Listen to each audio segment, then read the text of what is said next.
Auvers-sur-Oise doit sa renommée internationale aux nombreux peintres impressionnistes qui ont trouvé leur inspiration dans ce village du Val d'Oise.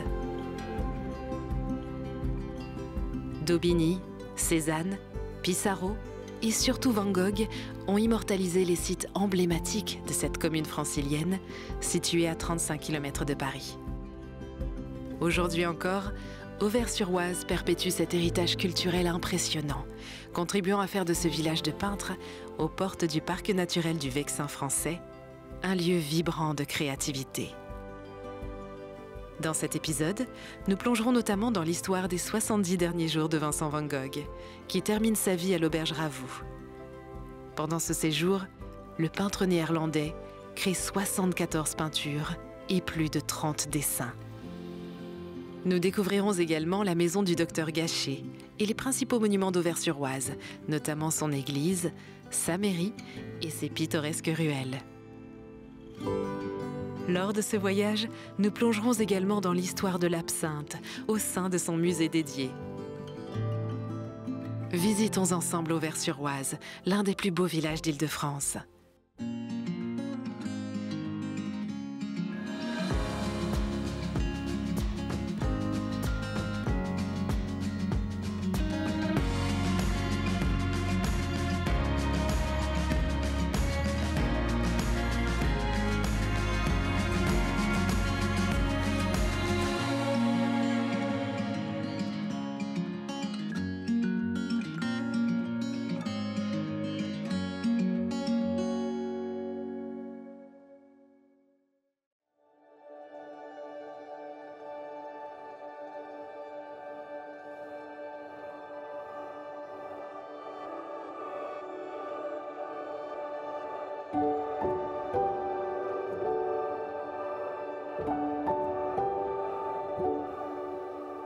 Pour nous guider au cours de ce voyage, nous rejoignons Maryvonne Grandfils, guide à l'Office du tourisme.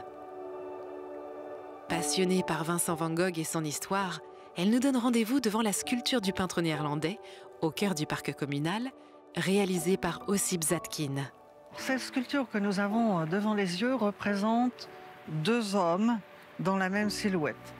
C'est-à-dire que nous avons l'hommage réalisé par Zadkine. Cette sculpture est arrivée ici en 1961. Et Zadkine a travaillé 5 ans pour réaliser cet hommage. Zadkine est un ami de Giacometti. Et il est né en Russie en 1890, l'année de la mort de Van Gogh, et aimait beaucoup l'écriture de Van Gogh en disant qu'il était aussi tourmenté que lui. Donc ce qui est important, c'est de découvrir le peintre Vincent avec son chevalet de campagne dans le dos, la boîte de couleurs en bandoulière, le carnet de croquis à la main. En somme, c'est le peintre qui part dans le motif. Ce que l'on repère aussi très bien, ce sont sur le bronze les nervures qui font penser aux traits de pinceau de Van Gogh. Donc c'est Vincent, le peintre, mais physiquement, nous avons Théo, le frère cadet de 4 ans, grand, mince et malade.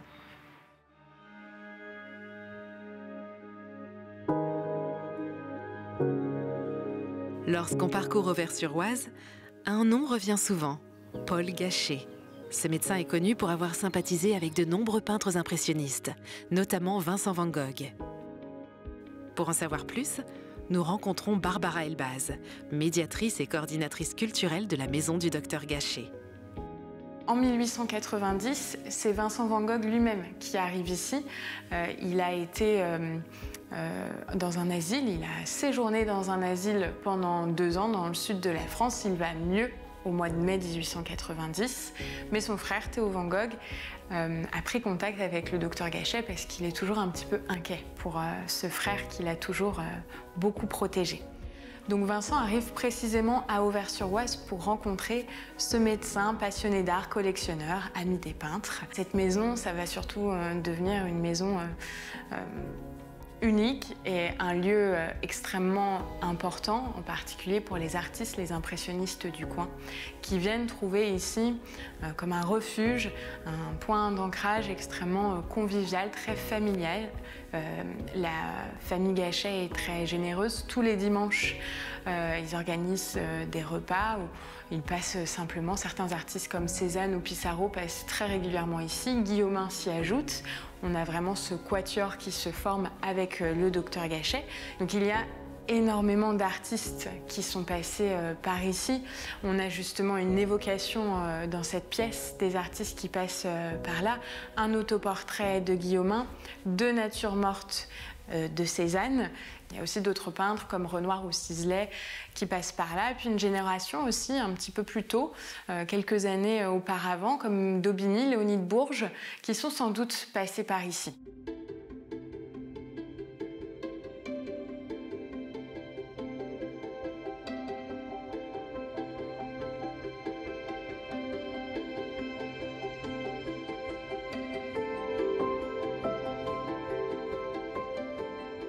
Cette pièce est la pièce dans laquelle Vincent van Gogh rencontre le docteur Gachet pour la première fois. Ils ne se connaissent pas, mais très vite, ils se lient d'amitié. Finalement, ils se rendent compte qu'ils ont énormément de points communs dans leur goût pour la peinture notamment, et puis leur passion pour l'impressionnisme. Donc l'aspect médical passe un petit peu au second plan, mais tout de même, dans cette pièce, il y aura la seule et unique consultation du docteur Gachet pour Van Gogh. Il diagnostique à Vincent, à cet instant précis, une syphilimanie non fondée, c'est-à-dire que Vincent van Gogh est persuadé d'avoir la syphilis. Il est extrêmement angoissé par cela. En tous les cas, il vit avec cette angoisse. En plus de sa mélancolie, c'est-à-dire de sa dépression, comme on dirait plutôt aujourd'hui, il vit avec ces troubles qui pèsent comme une épée de Damoclès au-dessus de sa tête. Et donc, le docteur Gachet lui conseille à ce moment-là, je pense, le meilleur traitement, en tout cas aux yeux de Vincent, le seul qu'il aurait pu accepter, peindre beaucoup, passer son temps à peindre, à faire ce qu'il aime pour soigner cette mélancolie et oublier ses angoisses. Et en effet, c'est ce que Vincent va faire, puisqu'à Auvers, il va peindre encore plus rapidement que d'habitude, c'est sa période la plus productive. Il va peindre ici 74 toiles en 70 jours, plus d'une toile par jour, plus d'une trentaine de dessins. Et il réalise ici même, dans cette maison, son unique eau-forte, une gravure à l'eau-forte qu'il réalise sur la presse du docteur Gachet, que vous pouvez toujours voir au premier étage de la maison. Van Gogh, dans sa frénésie de peinture, s'inspire de tout ce qu'il voit lors de ces derniers jours, notamment la fameuse mairie d'Auvers-sur-Oise. La mairie d'Auvers a été peinte par Vincent le 14 juillet 1890. J'ai envie de dire dans une atmosphère assez solitaire, parce que quand on regarde la façade, on a les drapeaux, on a les lampions. Vincent disait lui-même, la place est pavoisée, mais il n'y a aucun être humain. Et 15 jours plus tard, il est mort dans sa mansarde à l'auberge de Ravoux, qui se trouve juste en face. Par contre, ce qui est intéressant, c'est qu'à Auvers, c'est la seule peinture qui a été réalisée d'intérieur, avec l'autorisation d'un artiste qui vivait à l'auberge. Et Vincent est placé à la fenêtre gauche du premier étage pour avoir cette vue plongeante et cette perspective sur la mairie. Nous avons juste à traverser la route pour découvrir l'auberge Ravoux, appelée désormais Maison Van Gogh. C'est ici que le peintre décède des suites de sa tentative de suicide. Stéphanie Piard, directrice adjointe et responsable de l'exploitation, nous raconte l'histoire de ce lieu emblématique. L'établissement existe depuis 1876. C'est un commerce de vin et restaurant depuis 1876. À l'époque, c'est la famille Levert qui en est propriétaire et gérante. Puis se sont succédés différents propriétaires et gérants jusqu'en 1890, où Monsieur Ravoux devient le gérant de l'établissement. Et aujourd'hui, l'auberge Ravoux donc porte le nom de ce gérant.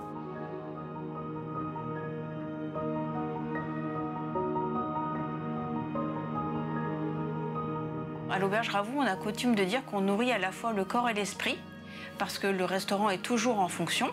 On y propose une cuisine très simple à base de planches de charcuterie, planches de fromage, assiettes froides, très peu de plats chauds. Et on présente à l'étage de l'auberge Ravoux la chambre numéro 5 que louait Vincent van Gogh et qui est maintenue en l'état depuis 1890.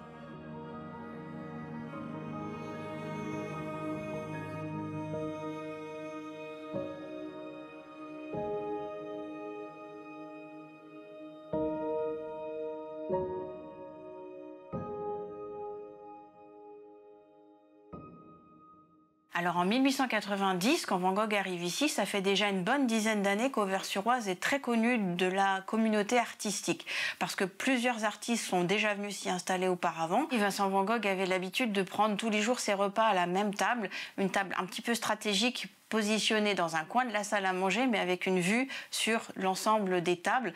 Donc connaissant le personnage, ça n'est pas étonnant qu'il ait choisi cette petite table un peu isolée, mais en même temps lui permettant de voir et observer toute l'animation du restaurant.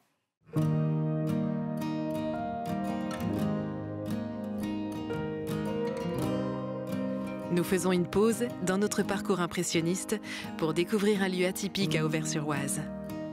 Grâce à l'initiative de la collectionneuse Marie-Claude Delahaye, les visiteurs peuvent apprendre l'histoire de l'absinthe dans son musée dédié. Consommée par les peintres et la bourgeoisie, elle devient également un fléau parmi les populations plus pauvres du XIXe siècle, dans une époque marquée par la révolution industrielle. Les artistes, notamment les impressionnistes, qui étaient refusés des salons d'exposition, vont travailler, vont exposer dans les cafés et donc vont représenter beaucoup de buveurs et de buveuses d'absinthe. Alors évidemment, le regard des artistes est empreint d'une certaine morosité. L'absinthe à ce moment-là a les symboles de la folie et de la mort, et donc ça va se ressentir dans les tableaux, et ça se juxtapose aux affiches qui évidemment sont là pour vendre et qui sont, vous voyez, avec des petites femmes un peu délurées, et donc là on a vraiment le panel de la société du XIXe siècle.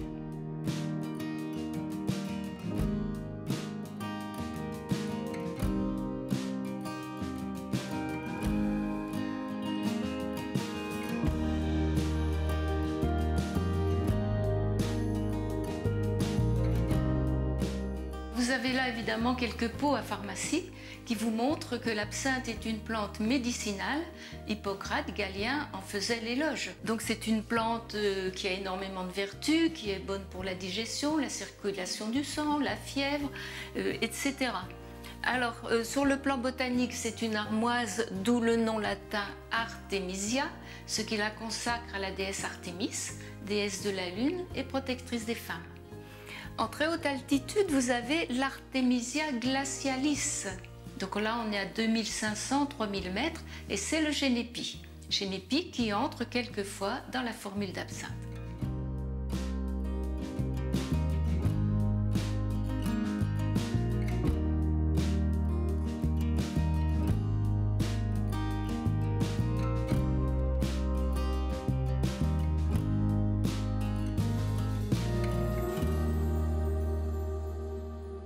Ce qui a fait le succès de l'absinthe, c'est évidemment la nouveauté des saveurs, saveurs de plantes, saveurs anisées, le fait d'ajouter de l'eau fraîche aussi. Et cette eau fraîche, on ne l'ajoute pas n'importe comment. Alors vous avez là les verres à absinthe, donc ce sont des pièces 19e siècle bien sûr, soufflées à la canne par les maîtres verriers, et vous avez là ce renflement, cette boule creuse qui sert de dose. Donc là on va mettre l'absinthe, 3-4 centilitres. Et puis l'absinthe n'est jamais sucrée dans la bouteille, donc on va sucrer au moment de consommer. Alors si vous mettez le sucre dans un alcool fort, il ne se dissout pas, il faut le dissoudre avec l'eau qui est dans la fontaine. Donc pour tenir le sucre, on va mettre la cuillère à absinthe avec qui a des trous, et on pose le sucre dessus, et donc l'eau fraîche de la fontaine va tomber sur le sucre, et l'eau sucrée dilue l'absinthe. Alors l'absinthe, c'est un alcool qui contient soluble les huiles essentielles des plantes. Donc c'est transparent. Et ces huiles essentielles sont insolubles avec l'eau. Donc au fur et à mesure que l'eau sucrée va tomber, il va se produire un précipité qui donne le trouble. Ce qui fait que petit à petit, vous avez le trouble qui se propage dans le verre. Alors évidemment, c'était nouveau. Il y a quelque chose d'un petit peu de magique.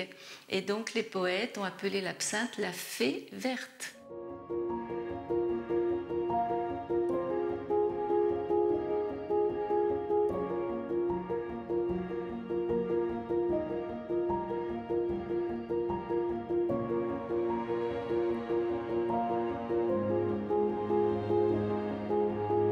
À Auvers-sur-Oise, les fans de Charles-François d'Aubigny ne sont pas en reste.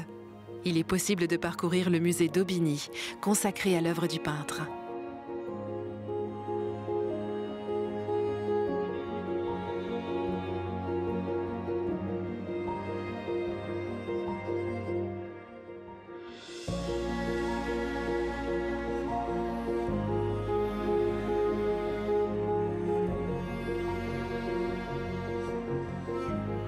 Pour aller encore plus loin, les amateurs de l'artiste parisien peuvent également visiter sa maison-atelier. Ce lieu est classé monument historique depuis 1993 et labellisé Maison des Illustres en 2014. Dans cette demeure datant de 1861, vous pourrez découvrir de nombreuses peintures exécutées sur les murs par d'Aubigny, Corot, Daumier, Oudinot et bien d'autres.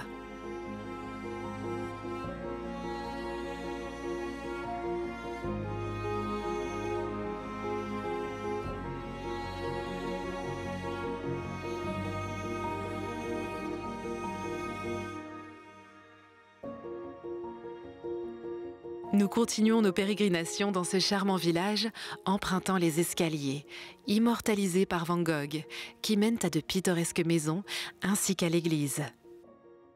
Alors l'importance d'Auvers, c'est que nous trouvons, quand on se promène dans les vieilles rues, on retrouve les sites qui ont été peints par les artistes et nous sommes juste devant l'escalier de la rue de la Sansonne, peint par Van Gogh. En haut de cet escalier, nous allons découvrir les vieilles maisons peintes dans le tableau de Vincent et elles existent toujours, elles ont toujours autant de charme. Ce sont des vieilles maisons qui s'appellent aujourd'hui Pichotte et Pipolette. On empruntera le vieux chemin d'Auvers, la route principale, la première route principale d'Auvers qui va nous mener jusqu'à l'église.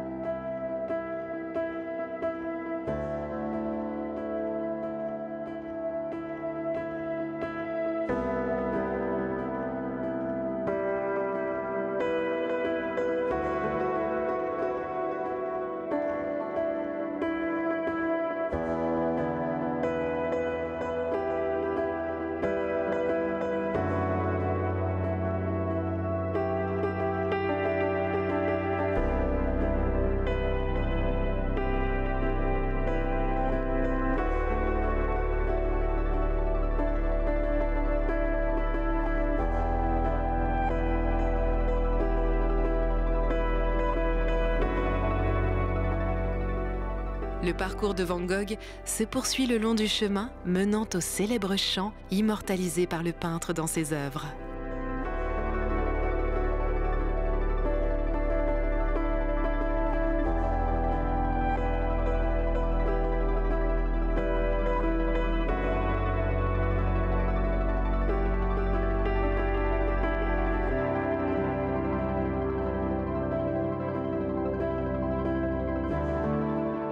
Enfin, le pèlerinage prend fin au cimetière d'Auvers-sur-Oise, où reposent Vincent et Théo Van Gogh. Ce lieu emblématique offre aux visiteurs un moment de recueillement devant la dernière demeure des frères Van Gogh.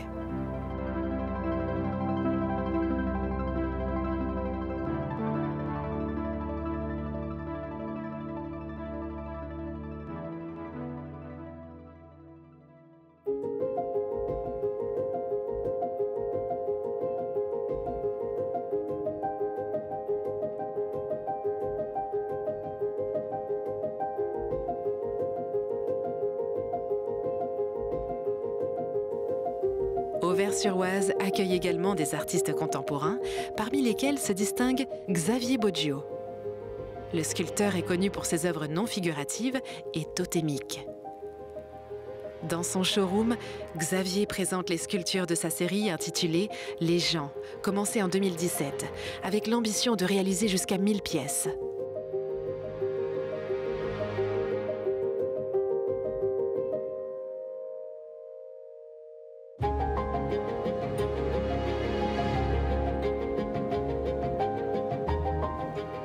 Son atelier est installé dans une maison de famille transmise de génération en génération. À l'étage de cet ancien corps de ferme, un lien fort entre art moderne et tradition se manifeste. Cette demeure est l'ancienne habitation et atelier de son arrière-grand-oncle, l'artiste Émile Boggio. L'art contemporain n'est pas très bien représenté en fait. Et donc là, je fais la démonstration en liant deux espaces bien distincts. Il y a bien l'atelier d'Émile Boggio qui est dans son jus avec ses peintures originales. Et puis mon travail, effectivement, qui est lui au rez-de-chaussée. Donc on a deux niveaux différents. Le public ne s'y trompe pas. Il découvre la continuité de l'art. En fait, l'art, c'est un fil continu, c'est un jet continu. Et dans cette visite, on a ce déroulé temporel entre le 19e siècle et le 21e siècle, donc mon travail. Et là, le public s'y retrouve, ce n'est pas une comparaison, c'est une balade dans le temps, effectivement, dans le temps de la création.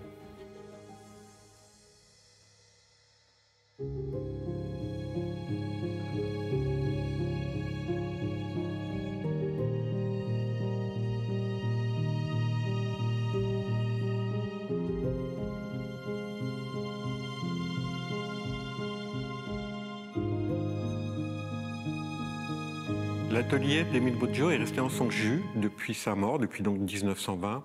Bien sûr, les successions ont fait que certaines peintures sont parties, mais l'ambiance générale est vraiment restée telle qu'il est en 1920. Son histoire est un peu compliquée puisque aujourd'hui la reconnaissance d'Émile Boggio est assez complexe. Même si à Caracas il a un musée national dans la ville de Caracas où une centaine de peintures et toute son œuvre dessinée et son œuvre photographique qui est représentée, il est vrai qu'en France on le voit vraiment très peu. Il aura un style plutôt symboliste. Donc, côté un peu allégorique. Et c'est en 1900, lorsqu'il va rencontrer Monet et Pissarro, que son art va vraiment basculer dans l'impressionnisme. Où là, les sujets sont beaucoup moins, éthérés et religieux, en quelque sorte.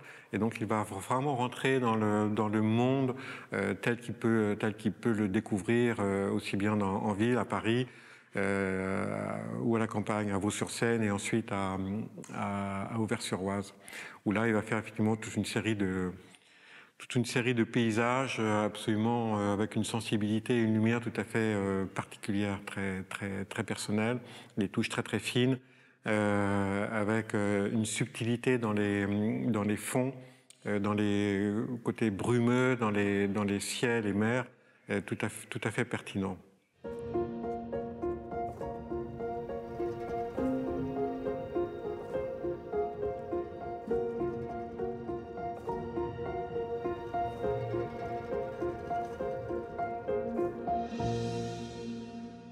Nous avons une œuvre très intéressante d'Émile Boggio. C'est la maison du docteur Gachet, vue d'en haut. C'est une peinture réalisée en 1912. Et ce qui est intéressant dans cette composition, c'est que le personnage d'Émile Boggio se représente lui-même ici, avec son petit chien, et puis accompagné de sa nièce, Élida Dupuis, qui est un personnage important dans la famille, puisque c'est elle qui va faire la transmission des biens d'Émile Boggio, puisqu'elle en a hérité, et qui a pu transmettre ces biens-là à mon grand-père et ensuite à mon père, etc. Une peinture très lumineuse. Alors ce qui est intéressant, c'est qu'on voit le personnage, le peintre dominer le sujet Gachet, qui est quand même un personnage important à Auvers-sur-Oise. L'œuvre s'appelle Les Petits Rentiers. Ce n'est pas le titre de la maison de Gachet. Il met toujours, en fait, il met pas les choses en avant, en fait. C'est un côté un petit peu plus poétique, en fait. Donc ce sont les petits rentiers. Voilà. Alors, il est vrai que Boggio avait quand même eu quelques rentes de la part de ce qui venait de ses parents, en quelque sorte. Et puis c'est un côté un peu nonchalant, voilà. Donc il se met un peu en dehors de la peinture, en quelque sorte.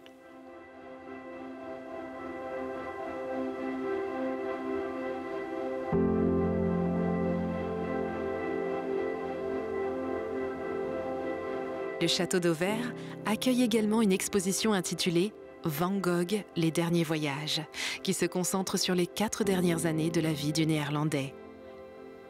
La scénographie moderne de l'exposition mêle des œuvres numériques et originales de peintres contemporains dans tous les espaces du château.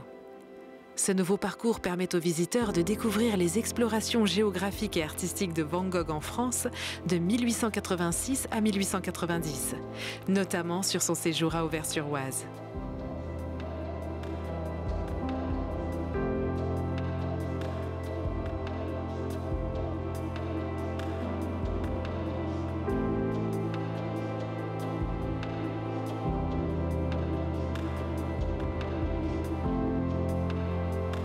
C'est ainsi que se conclut notre merveilleux séjour à Auvers-sur-Oise, accompagné de Vincent van Gogh et de ses camarades impressionnistes. Ce village du Val d'Oise, par son tourisme et ses traditions artistiques, s'efforce de préserver son riche patrimoine de l'histoire de l'art. Et c'est pour cela qu'Auvers-sur-Oise mérite indéniablement sa réputation d'être l'un des plus beaux villages d'Île-de-France.